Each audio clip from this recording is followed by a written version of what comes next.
Voice वगैरह check कर लीजिए। एक बार देखिए सभी लोग वॉइस वगैरह चेक कर लीजिए, आप तक वॉइस क्लियर पहुंच पा रही है? एक बार देखिए सभी लोग वॉइस।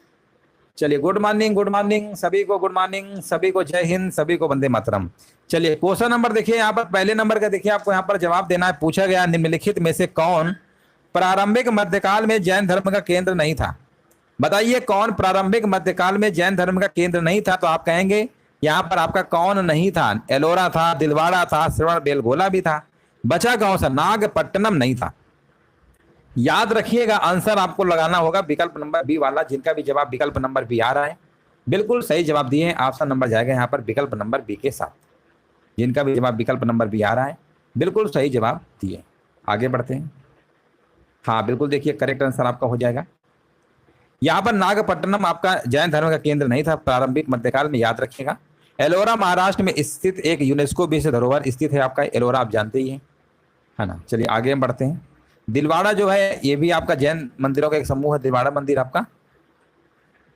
चलिए आगे बढ़ते हैं। और यहाँ पर देखिए नागपट्टनम आपका एक तमिलनाडु का एक शहर है। तमिलनाडु का क्या है? एक शहर है, याद रखिएगा। तमिलनाडु का एक क्या, ये शहर है आपका। चलो आगे बढ़ते हैं। यहाँ पर बताइए लचित बरफुकन, यहाँ पर देखिए आपको बताना है, लचित बरफुकन अपने नेतृत्व के लिए जाने जाते हैं। निम्नलिखित में से किस युद्ध में उसने मुगल सेना के खींचे हुए प्रयास को विफल कर दिया था?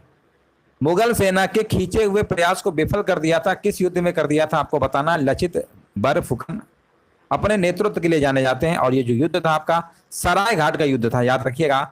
बोरफुकन, है ना, याद रखिएगा। बोरफुकन तत्कालीन अहोम साम्राज्य में कमांडर हुआ करते थे, और सराय घाट का जो युद्ध हुआ था उसके लिए जाने जाते हैं, याद रखिएगा।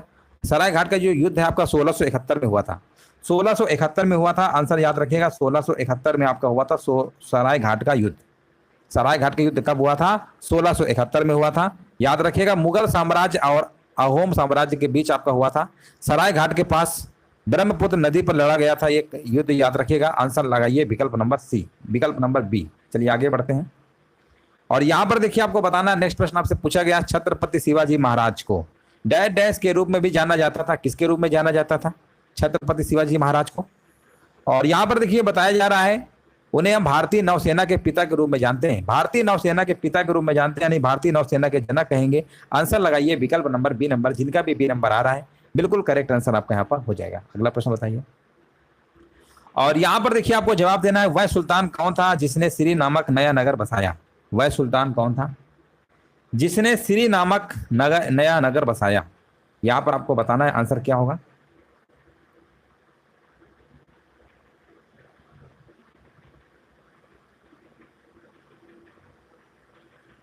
और यहां पर देखिए आपको जवाब देना है, आंसर क्या होगा। और यहां पर आपको बताना है। और यहां पर देखिए जवाब आ चुका है, 4 नंबर का जवाब हमारे बीच आ चुका है, Alauddin Khilji.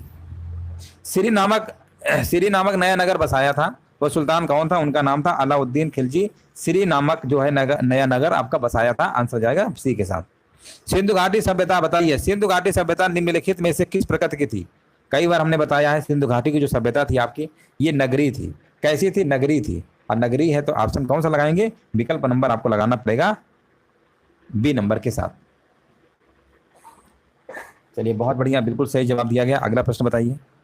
British house of Commons के लिए चुने गए पहले भारतीय दादा भाई नौरोजी थे, जिन्होंने किसके टिकट पर चुनाव लड़ा था? जिन्होंने किसके टिकट पर चुनाव लड़ा था? तो याद रखिएगा, लिबरल पार्टी के टिकट पर चुनाव लड़ा था। लिबरल पार्टी, ऑप्शन नंबर आपको लगाना पड़ेगा यहाँ पर ए नंबर वाला। अगला प्रश्न बताइए। और यहाँ पर बताइए, निम्नलिखित में से कौन हिंदुस्तान सोशलिस्ट रिपब्लिकन आर्मी के नेता थे? है ना, हिंदुस्तान सोशलिस्ट रिपब्लिकन आर्मी के नेता थे। ऑप्शन है भगत सिंह, सुभाष चंद्र बोस, जतिन दास, अजय घोष। और यहाँ पर देखिए आपको जवाब देना, आंसर क्या होगा।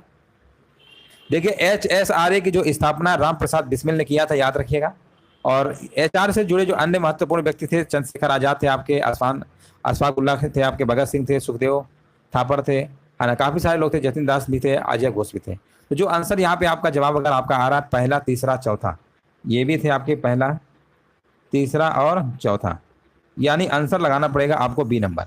बी नंबर यहाँ पे क्या होगा? बिल्कुल करेक्ट आंसर आपका यहाँ पर हो जाएगा। हाँ बिल्कुल सही है। आगे बढ़ते हैं। भगत सिंह, जतिन दास और अजय घोष थे। आगे बढ़ते हैं। वह कौन सा अधिनियम है जिसे मार्ले मिंटो सुधार के नाम से भी जाना जाता है? और ये जो आपका है अधिनियम, उसका नाम है भारत परिषद अधिनियम 1909 वाला, मार्ले मिंटो। अगर हम मॉन्टेग्यू चेम्सफोर्ड की जब बात करते हैं तो आपका 1919 वाला है। मार्ले मिंटो की बात करते हैं 1909 वाला है, याद रखिएगा। चंपारण सत्याग्रह के दौरान नील की खेती किस नाम से पहचानी जाती थी? चंपारण सत्याग्रह के दौरान नील की खेती किस नाम से पहचानी जाती थी, यहाँ पर आपको बताना है। और आंसर यहाँ पर बताया जा रहा है 3 कठिया पद्धति, जो कि बिल्कुल सही जवाब आपका हो जाएगा, 3 कठिया। चलिए आगे बढ़ते हैं, आगे बढ़ते हैं। यहां पर बताइए, निम्नलिखित में से कौन भारत सरकार अधिनियम 1935 की विशेषता नहीं है? भारत सरकार अधिनियम 1935 की विशेषता नहीं है। 3/20, हाँ बिल्कुल सही है, 3 कठिया उसी कहते हैं, है ना। 1 बीघा बराबर 20 कट्ठा होता था ना, तो 3/20 भाग बिल्कुल सही है। और यहाँ पर बताइए कौन भारत, यहाँ पर बताइए कौन निम्नलिखित में से कौन भारत सरकार अधिनियम 1935 की विशेषता नहीं है? तो यहाँ पर लिखा ना, प्रांतों में द्वैध शासन शुरू किया गया, ये नहीं है ना, ये नहीं है। यहाँ पर आपका आंसर आपका बाकी सब सही है ना। यहाँ पर आपका राइट आंसर क्या होगा? बिल्कुल करेक्ट आंसर आपका यहाँ पर हो जाएगा। केंद्र में देखिए द्वैध शासन शुरू किया गया था 1935 में, केंद्र में हुआ था, प्रांतों में नहीं हुआ था, ठीक है ना। ये आपको याद रखना है, कंफ्यूज बिल्कुल नहीं होना है। आगे बढ़ते हैं। यहाँ पर देखिए आपको बताना है, धिनोधर पहाड़ियां किस भारतीय राज्य केंद्र शासित प्रदेश में स्थित हैं? यहाँ पर देखिए बताइए, धिनोधर पहाड़ियां किस भारतीय राज्य केंद्र शासित प्रदेश में स्थित है? यहाँ पर आपको जवाब देना है। और यहाँ पर देखिए जवाब बताया जा रहा है 11 नंबर का, कह रहे हैं गुजरात, जो कि ऑप्शन नंबर आपका सी नंबर बिल्कुल करेक्ट आंसर आपका यहाँ पर हो जाएगा। अगला प्रश्न बताइए। यहाँ पर बताइए, इनमें से कौन सा राज्य छत्तीसगढ़ के साथ सीमा साझा नहीं करता है? कौन सा राज्य नहीं करता है, आपको बताना है। तो अगर हम राज्य की बात करते हैं तो देखिए छत्तीसगढ़ जो है बिहार के साथ सीमा साझा नहीं करता है ना। यहाँ पर आंसर क्या होगा? ठीक है, 7 राज्य हैं छत्तीसगढ़ के पड़ोसी, ये महाराष्ट्र, मध्य प्रदेश, उत्तर प्रदेश, झारखंड, उड़ीसा, आंध्र प्रदेश और तेलंगाना है। याद रखिएगा आंसर आपको लगाना होगा यहाँ पर बिहार वाला, ऑप्शन नंबर सी।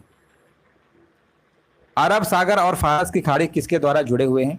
अरब सागर और फारस की खाड़ी किसके द्वारा जुड़े हुए हैं?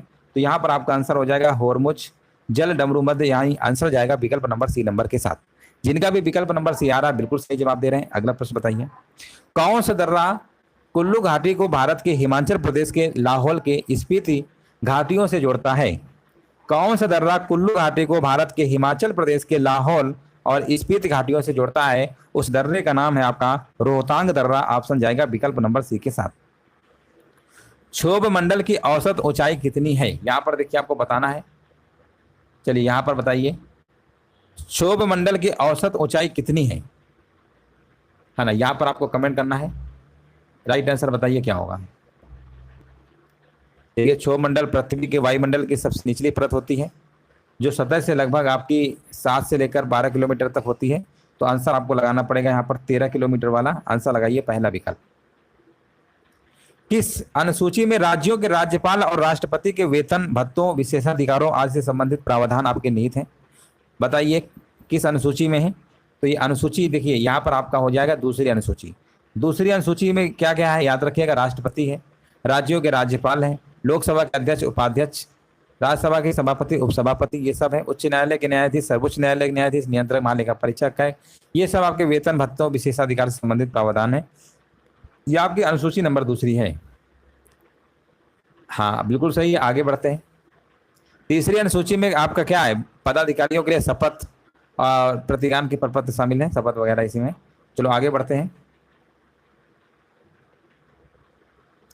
और अगला प्रश्न आपके सामने बताना, निम्नलिखित में से किसका गठन भारत के संविधान के अनुच्छेद 280 के तहत किया गया? तो ये हमने बहुत बार करा भी, वैसे भी चुके हैं। ये आपका वित्त आयोग होगा। अच्छा बताइए, पहला वित्त आयोग जो गठित किया गया था कब किया गया था? तो पहला जब हम वित्त आयोग की बात करते हैं कब गठित किया गया था, तो आपका 1951 में किया गया था। पहला वित्त आयोग 1951 में गठित किया गया था। अब भारत में वित्त आयोग का जो गठन है राष्ट्रपति के द्वारा संविधान के आर्टिकल 280 के तहत किया जाता है। वित्त आयोग प्रत्येक 5 वर्ष में नियुक्त किया जाता है। एक संवैधानिक निकाय है, ये भी आपको याद रखना है। वित्त आयोग में एक अध्यक्ष होते हैं, एक आपके अध्यक्ष होते हैं, याद रखिएगा, एक अध्यक्ष होते हैं और 4 सदस्य होते हैं। एक अध्यक्ष 4 सदस्य होते हैं। 15वें वित्त आयोग के जो अध्यक्ष हैं नंद किशोर सिंह है, याद रखिएगा। 14वें वित्त आयोग के जो अध्यक्ष थे वाईवी रेड्डी थे आपके, हाँ ना बिल्कुल सही है। और वित्त आयोग के प्रथम अध्यक्ष आपके कौन से थे? केसी नियोगी थे। प्रथम अध्यक्ष की बात करेंगे, केसी नियोगी। भारत में दहेज निषेध अधिनियम किस वर्ष पारित किया गया था? है ना, यहाँ पर देखिए आपको बताना है दहेज निषेध अधिनियम कब पारित किया गया था, तो आप कहेंगे ये तो पारित किया गया था आपका 1961 में। 1961 अगर आपका जवाब है तो बिल्कुल सही जवाब दिया गया है। सूचना का अधिकार 2005 में था आपका, है ना। चलिए जवाब आपका सभी का आ गया, देख लीजिए। हाँ, भारत में दहेज लेने या देने पर रोक है, उसके बाद भी लोग लेते हैं, देते हैं, है ना। चलो आगे बढ़ते हैं। अगला प्रश्न बताइए, भारत की संचित निधि से धन की निकासी का प्राधिकार निम्नलिखित में से किससे आना चाहिए? निम्नलिखित में से किससे आना चाहिए आपको बताना है। यहाँ पर जवाब क्या होगा? और यहाँ पर देखिए 19 नंबर का जवाब देते रहिए सभी लोग, वीडियो को लाइक भी कर दीजिएगा, कमेंट करते रहिए। और 19 नंबर का यहाँ पर बताया जा रहा है भारत की संसद। भारत की संसद बिल्कुल सही है। अगला प्रश्न बताइए, निम्नलिखित में से कौन सा मुद्रा बैंक का विस्तारित रूप है? मुद्रा का देखिए फुल फॉर्म आपको बताना है। मुद्रा का फुल फॉर्म क्या होता है? इसका होता है माइक्रो यूनिट्स विकास, और कौन सा है ये आपका? Micro unit development and refinance agency. Refinance agency bank होता है आपका, है ना, मुद्रा का। मुद्रा का देख लीजिए सभी कह रहा है पहला विकल्प होगा। हाँ, पहला विकल्प होगा आपका। माइक्रो यूनिट्स होता है आपका, है ना, माइक्रो वाला होता है, मीडियम नहीं, माइक्रो। आगे बढ़ते हैं। आधार वर्ष की कीमतों पर मूल्यांकित तैयार वस्तुओं और सेवाओं के उत्पादन की गणना क्या है?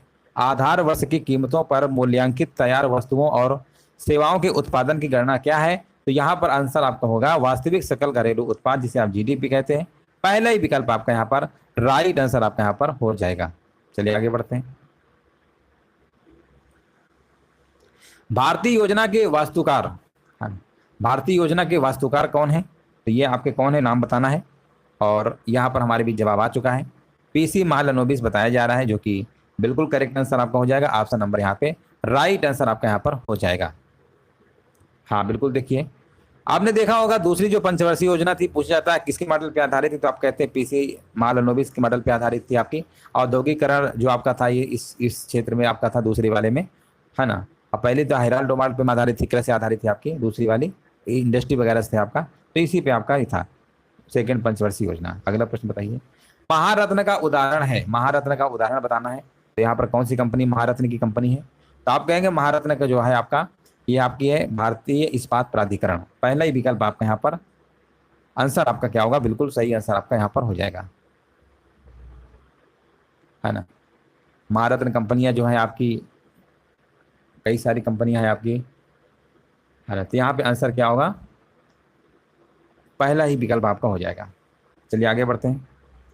यहाँ पर बताइए साइंस का देखिए प्रश्न आपसे पूछा गया है, बताना आपको जवाब क्या होगा। पूछा गया है निम्नलिखित में से कोशिका बताइए, कोशिका में निम्न में से कौन सी पाचन थैली डाइजेस्टिव बैग कहलाती है? डाइजेस्टिव बैग किसे कहते हैं? पाचन थैली। तो ये होता है आपका, एक होता है लाइसोसोम। हाँ, लाइसोसोम को कहते हैं, बिल्कुल यहाँ से याद रखिएगा, पाचन थैली, है ना। लाइसोसोम यहाँ पे क्या होगा? बिल्कुल करेक्ट आंसर आपके यहाँ पर होगा। लाइसोसोम यहाँ पे क्या होगा? बिल्कुल करेक्ट आंसर आपके यहाँ पर हो जाएगा। चलिए आगे बढ़ते हैं। देखिए राइबोसोम को हम कोशिकाओं की प्रोटीन फैक्ट्री के रूप में जानते हैं। राइबोसोम अलग है, लाइसोसोम, इसमें आत्महत्या की हम थैली भी कहते हैं इसे, है ना, लाइसोसोम को। अगला प्रश्न बताइए, इनमें से किस पादप जगत के पौधों को शैवाल के रूप में जाना जाता है? किस पादप जगत के पौधों को शैवाल के रूप में जाना जाता है? आंसर आपका होगा थैलोफाइटा। विकल्प नंबर आपका जाएगा डी के साथ। पृथ्वी पर गुरुत्वीय त्वरण का मान है, पृथ्वी पर गुरुत्वीय त्वरण का मान है, आपको बताना है। भूमध्य रेखा पर सबसे कम होता है, ध्रुवों पर सबसे कम होता है, ध्रुवों पर तो सबसे अधिक होता है। और यहाँ पर देखिए कई सारे पॉइंट यहाँ पे लिखे हुए हैं, है ना। यहाँ पर आपको बताना है आंसर क्या होगा। देखा, पृथ्वी पर गुरुत्वीय त्वरण का मान जो है ध्रुव से भूमध्य रेखा की तरफ बढ़ता है ना। देखिए गुरुत्वीय त्वरण जो है पृथ्वी केंद्र भूमध्य रेखा पर आपका जीरो होता है ना, जीरो होता है आपका। और जैसे जैसे भूमध्य रेखा से ध्रुवों की ओर बढ़ते हैं और ध्रुवों पर अपने अधिकतम तक पहुंचते हैं तो ये मान बढ़ने लगता है। तो भूमध्य रेखा पर सबसे कम और ध्रुवों पर सबसे अधिक होता है। तो यहाँ पर पहला ही विकल्प आपका होना चाहिए, पहला ही होगा आपका। आगे बढ़ते हैं। निम्नलिखित में से किस विटामिन की कमी से घाव से अत्यधिक रक्तस्राव होता है? घाव से अत्यधिक रक्तस्राव होता है, आपको बताना है आंसर यहाँ पर क्या होगा। तो ये कौन सा विटामिन है?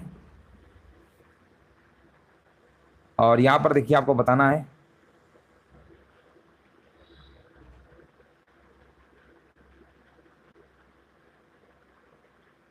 और यहाँ पर बताया जा रहा है विटामिन के, जो कि ऑप्शन आपका सही होगा डी नंबर। भारत के पड़ोसी देश, यहाँ पर भारत के पड़ोसी लिख लीजिए। भारत के पड़ोसी देश बांग्लादेश की आधिकारिक भाषा क्या है? भारत के पड़ोसी देश बांग्लादेश की आधिकारिक भाषा क्या है? बंगाली है ना? बंगाली है, बंगाली होगा आपका। चलो आगे बढ़ते हैं। पटाखा किस देश की मुद्रा है? पटाखा, पटाखा किस देश की मुद्रा है? ये है आपकी मकाऊ की है, मकाऊ, मकाऊ होगा, मकाऊ। आगे बढ़ते हैं। किस केंद्र शासित प्रदेश का अपना उच्च न्यायालय है? किस केंद्र शासित प्रदेश का अपना उच्च न्यायालय है? आपके 28 केंद्र शासित प्रदेश हैं, इसमें से आपका दिल्ली है। ऑप्शन नंबर जाएगा डी के साथ। भारतीय संसद की कार्यवाही में शून्यकाल का क्या अर्थ होता है? देखिए शून्यकाल का आपको अर्थ बताना है। और ये शून्यकाल होता कब है? देखिए प्रश्नकाल के तुरंत बाद का जो समय होता है, प्रश्नकाल के तुरंत बाद का समय क्या होता है आपका? यहाँ पर होता है आपका शून्यकाल। हाँ यहाँ पर बिल्कुल सही जवाब है। ऑप्शन नंबर यहाँ पे आपको डी नंबर लगाना होगा। हाँ बिल्कुल सही है। अगला प्रश्न बताइए। भारत विश्व बैंक समूह के निम्नलिखित में से किस संगठन का सदस्य नहीं है? यहाँ पर देखिए आपको बताना है भारत विश्व बैंक के निम्नलिखित में से किस संगठन का सदस्य नहीं है।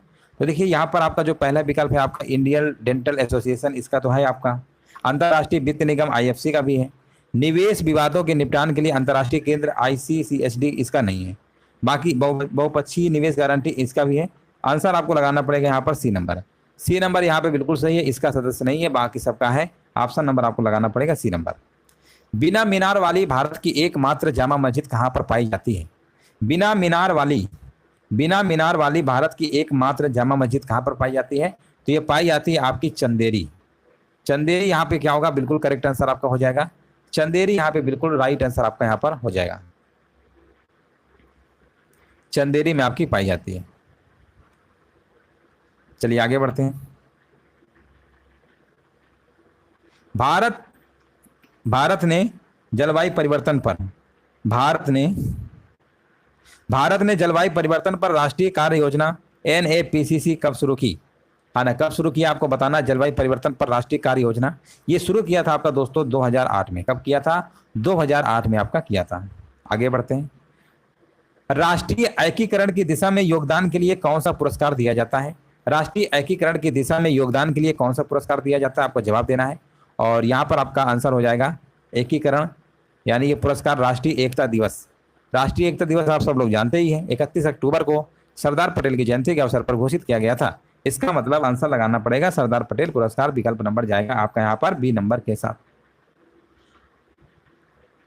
और अगला प्रश्न है, प्रयाग हिंदी साहित्य सम्मेलन बिहार में डैश आयोजित किया जाएगा? कब होगा?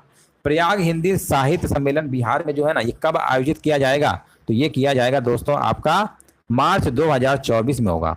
ये 75वां आपका होगा राष्ट्रीय, ये आपका होगा सम्मेलन, ये आपका अमृत महोत्सव जो है 75वां 2024 में बिहार में होगा। कहाँ पे होगा? बिहार में होगा। मतलब बिहार में तो होगा, कहाँ पे होगा, कब होगा? 2024 में होगा। निम्नलिखित में से किस स्थान पर वर्ष 2025 में भारत का सबसे ऊंचा माल खुलेगा? सबसे ऊंचा माल कहाँ पे खुलेगा? तो भारत का सबसे ऊंचा माल जो है शीघ्र ही नोएडा में खुलने वाला है। नोएडा में खुलेगा। आंसर लगाइए विकल्प नंबर आपका ए नंबर। हाँ बिल्कुल सही है।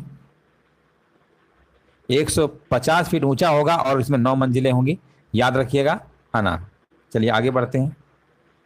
असम की पहली वंदे भारत एक्सप्रेस से किन शहरों को जोड़ा जाएगा? असम की बताइए, वंदे भारत एक्सप्रेस से किन 2 शहरों को जोड़ा जाएगा? तो उसका नाम है आपका गुवाहाटी और न्यू जलपाईगुड़ी। आंसर जाएगा विकल्प नंबर आपका यहाँ पर बी नंबर के साथ। देखिए मोदी जी ने 29 मई को असम की पहली वंदे भारत एक्सप्रेस को हरी झंडी दिखाई है, याद रखिएगा। ये गुवाहाटी को न्यू जलपाईगुड़ी से जोड़ेगी, याद रखिएगा। आंसर जाएगा विकल्प नंबर आपका यहाँ पर। हाँ देखिए वंदे भारत एक्सप्रेस जिसे हम ट्रेन 18 के नाम से भी जानते हैं, याद रखिएगा, ट्रेन 18 के नाम से भी जानते हैं। आगे बढ़ते हैं। निम्नलिखित में से किस शहर की पुलिस ने स्टे इन योर लेन अभियान शुरू किया है? स्टे इन योर लेन अभियान शुरू किया है, किस शहर की पुलिस ने शुरू किया है? तो यहाँ पर आंसर क्या होगा बताइए। ये संयुक्त अरब अमीरात में जो आपकी है शारजाह पुलिस ने, कौन सी पुलिस है? शारजाह पुलिस ने शुरू किया है। आंसर लगाइए ए नंबर। हाल ही में अटल भूजल योजना जल योजना को 2 साल के लिए बढ़ा दिया गया था। ये योजना बताइए किस वर्ष में शुरू की गई थी? बढ़ा दिया गया था, ये योजना किस वर्ष शुरू हुई थी? तो योजना जो आपकी शुरुआत की गई थी 2020 में की गई थी, है ना, 2020, और अगले 2 साल के लिए बढ़ा दिया गया है। तो 2020 में आपकी ये शुरुआत हुई थी। किस देश में राजा नोरोडोम सिहामोनी, राजा नोरोडोम सिहामोनी ने नया हुन माइनेट को नया प्रधानमंत्री नियुक्त किया? किस देश में? बताइए कौन से देश में प्रधानमंत्री बने हैं? राजा जो है नोरोडोम सिहामोनी ने हुन माइनेट को, है ना, किसको? हुन माइनेट को प्रधानमंत्री नियुक्त किया है। बताइए किस देश में? 41 नंबर का जवाब देना है और 41 नंबर का जवाब आपका हो जाएगा कंबोडिया। आगे बढ़ते हैं। निम्नलिखित में से किस दक्षिण एशिया देश में विश्व बैंक ने अपनी पहली सड़क सुरक्षा परियोजना शुरू की है? अपनी पहली सड़क सुरक्षा योजना शुरू की है, परियोजना शुरू की है। तो आंसर आपका यहाँ पर होगा बांग्लादेश। ऑप्शन नंबर जाएगा बी के साथ। हाल ही में WHO ने अगस्त 2023 में डैश कोविड स्ट्रेन को वेरिएंट ऑफ इंटरेस्ट घोषित किया है। वेरिएंट ऑफ इंटरेस्ट घोषित किया है, बताइए। WHO ने अगस्त 2023 में, है ना, एरिस कोविड स्ट्रेन को, कौन सा है? एरिस। आंसर लगाइए ए नंबर के साथ। ऊर्जा संक्रमण सूचकांक 2023 में भारत का स्थान कौन से नंबर का है, आपको बताना है। ऊर्जा संक्रमण सूचकांक 2023 में जो भारत का स्थान है वो आपका 67वां है, 67। आंसर लगाइए, विकल्प नंबर आपका यहाँ पर। अगर हम बात करते हैं शीर्ष नंबर पे कौन सा है, शीर्ष नंबर पे आपका स्वीडन है। पहले नंबर पे कौन सा है? स्वीडन है। और यहाँ पर भारत की बात करेंगे 67वें नंबर पे है। राष्ट्रीय प्रौद्योगिकी दिवस 2023 का विषय क्या है, आपको बताना है। राष्ट्रीय प्रौद्योगिकी दिवस 2023 का विषय क्या है? तो इसका विषय आपका school to startups innings young minds को इनोवेट करने के लिए है। आंसर क्या होगा? आंसर जाएगा विकल्प नंबर यहाँ पे तीसरे नंबर के साथ। प्रदीप और प्रतीप का सही अर्थ क्या होगा, बताइए। प्रदीप और प्रतीप का आपको सही अर्थ बताना है, यहाँ पर क्या होगा। चलिए, प्रदीप है और प्रतीप है।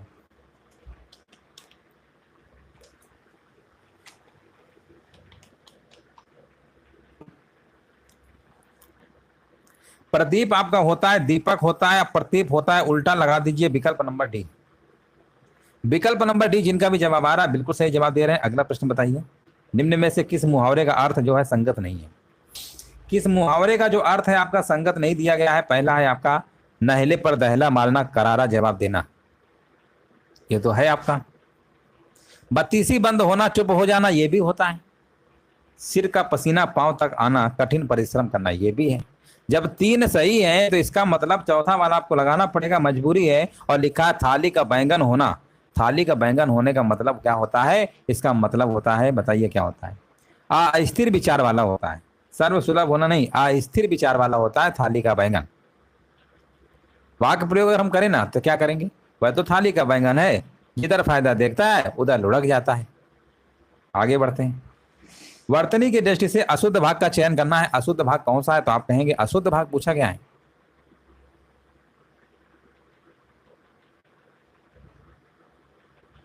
है ना। यहां पर देखिए आपका क्या होगा, यहां पर देखिए थोड़ा सा, यहां पर जो नष्ट लिखा है ना, यहां पर नष्ट जो है टाइपिंग में मिस्टेक हो गया है। यहां पर ऐसे लिखा था आपका, ये नष्ट है, ऐसे लिखा था, है ना। यहाँ पर ये वाला सा बना था आपका नष्ट है, फिर से लिख दे रहे हैं, ऐसे लिखा था ये। और जब ऐसे यहाँ पे लिखा होगा तो आप कहेंगे वर्तनी की दृष्टि से आपका यही वाला गलत हो जाएगा, बाकी ये तो सब सही थे। अब ये जब नष्ट सही लिख दोगे तो सभी सही हो गए, अशुद्ध ढूंढ ही नहीं पाए कौन सा है। तो यहाँ पर टाइपिंग मिस्टेक हो गया, यहाँ पर नष्ट इस तरीके से लिखा था, तो आपको वर्तनी से देख के बता देना था कि ये वाला आपका क्या था, गलत था, बाकी तो सब सही है आपके। चलो आगे बढ़ते हैं। इन प्रश्नों में शुद्ध वर्तनी वाला शब्द चुनिए। निमित्तिक बताइए कैसे लिखा जाता है? निमित्तिक होता है कि नैमित्तिक होता है कि नैमित्तिक होता है? अब आप कहेंगे नैमित्तिक जो लिखा जाता है वो कैसे लिखते हैं? वर्तनी की दृष्टि से ऑप्शन नंबर बी होगा, 49 नंबर का बी, जिनका भी जवाब है बिल्कुल सही है। तुलसीदास की प्रमुख रचना कौन सी है? तुलसीदास की प्रमुख रचना पूछा गया है और रामचरितमानस होगा, बिल्कुल सही जवाब है, ऑप्शन जाएगा बी नंबर के साथ। अगला प्रश्न बताइए, निम्नलिखित में से कौन सी नदी मगध से होकर बहती है? कौन सी नदी मगध से होकर बहती है? तो आप कहेंगे मगध से होकर बहने वाली नदी कौन सी है? तो आंसर आपका होगा गंगा और सोन। बहुत बढ़िया, बिल्कुल सही जवाब है। भारत के मध्यकालीन इतिहास के संदर्भ में बताइए, खतौली का जो युद्ध है लड़ा गया था, खतौली युद्ध किसके किसके बीच लड़ा गया था आपको बताना है। और यहाँ पर हमारे बीच जवाब आ चुका है, बिल्कुल सही जवाब दिया गया है, इब्राहिम लोधी और महाराणा सागर के मध्य हुआ था। ऑप्शन नंबर बी आपका सही है। 1813 के चार्टर अधिनियम ने भारत में ईस्ट इंडिया कंपनी के शासन को अगले कितने वर्षों तक बढ़ा दिया था? अगले कितने वर्षों तक बढ़ा दिया था, आपको जवाब देना है। और ये जो बढ़ा दिया गया था अगले आपका 1813 1833 में आता है ना। तो 1813 1833 20 होगा, 20 ऑप्शन नंबर यहाँ पे ए नंबर सही है। निम्नलिखित में से कौन सा पूरा पाषाण कालीन स्थल रामगढ़ जिले में है? कौन सा पूरा पाषाण कालीन स्थल रामगढ़ जिले में? 54 नंबर का देखिए आपको जवाब देना है, और 54 नंबर का जवाब हमारे बीच आ चुका है। यहाँ पर क्या होगा बताइए, है ना, यहाँ पर बताइए कुसुमगढ़, बिल्कुल सही है, कुसुमगढ़ होगा, कुसुमगढ़, कुसुमगढ़ होगा, आंसर जाएगा सी नंबर के साथ। और यहाँ पर बताइए निम्नलिखित में से बताइए प्राचीन भारतीय इतिहास में, प्राचीन भारतीय इतिहास में प्लास्टिक सर्जरी के जनक के रूप में किसे जाना जाता है? बताइए 55 नंबर का जवाब क्या होगा? 55 नंबर का देखिए कमेंट करिए सभी लोग यहाँ पर जवाब क्या होगा। और जवाब आ चुका है, यहाँ पर कह रहे हैं सुश्रुत, जो कि ऑप्शन नंबर बी आपका बिल्कुल करेक्ट आंसर आपका यहाँ पर हो जाएगा। तो चलिए आज के सेशन पे यहीं तक प्रश्न लिए गए थे और आपका कंप्लीट हो गया है टेस्ट। आज का क्वेश्चन यहीं तक थे आपके, और कल से कोशिश करेंगे थोड़ा क्वेश्चन की संख्या और बढ़ाएं, ताकि टेस्ट में अगर आप लोग जुड़े रहते हैं तो काफ़ी क्वेश्चन अगर एक ही क्लास में मिलेंगे तो आपका रिवीजन अच्छे से आपका हो जाएगा। उम्मीद है सेशन अच्छा लगा होगा। कुछ प्रश्न आपको थोड़ा सा टफ भी लगे होंगे कुछ छोड़ के, बाकी कुछ इजी और मॉडरेट सभी प्रकार के प्रश्नों को इसमें हम शामिल करते हैं, ताकि अगर कोई भी प्रश्न आपका इधर उधर से अगर आ जाता है तो वो भी आपका यहीं से आपका मिल जाए। उम्मीद है सेशन अच्छा लगा हो।